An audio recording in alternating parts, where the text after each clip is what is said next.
Hindi na namin pinalagpas ang pagkakataon na makuha ito ng underwater footage.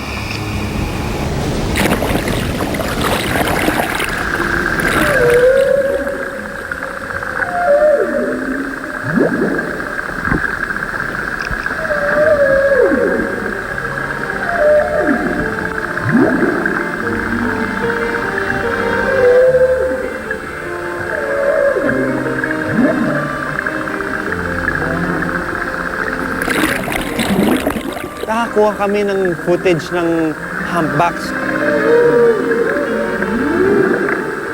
Napaka-amazing yung laki ng mga humpback whales. Hindi namin in-attempt na mag-dive dahil nasa protocol na hindi dapat mag-dive with the humpbacks dahil baka ma-disturb yung kanilang behavior. Pangalawa, yung safety, Dahil itong Babuyan Islands sa Pacific Ocean siya and napakalakas ng current dito.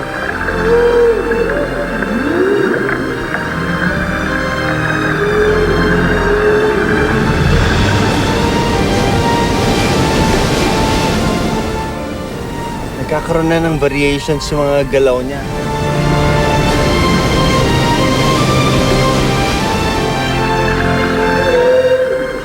Gusto rin siguro kaming makita ng humpback, kaya nagpakita ito ng kanyang mukha. Nakita ko yung ilalim niya, dito sa ilalim. Parang may mga pimple-pimple. Yun yung kanyang ventral ng mandible niya.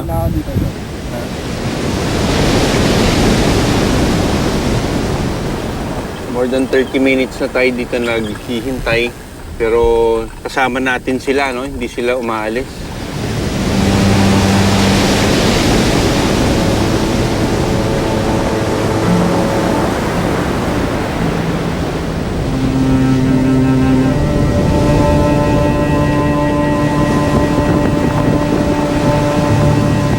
Pero dahil sa biglaang pagbabago ng panahon sa Babuyan, So, sinundo kami ng kabilang bangka dahil may sign na ng Coast Guard na kailangan bumalik dahil yung weather sumasama na.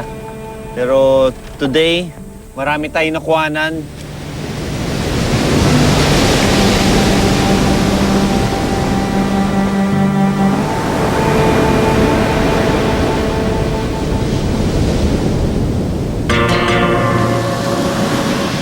dambuhala man, may panganib na hinaharap ang mga balyena. Sa Camiguin Norte, nakita ko na mayaman sila sa black sand. Ang black sand ang minimina at dinadala sa ibang bansa para gawing bakal.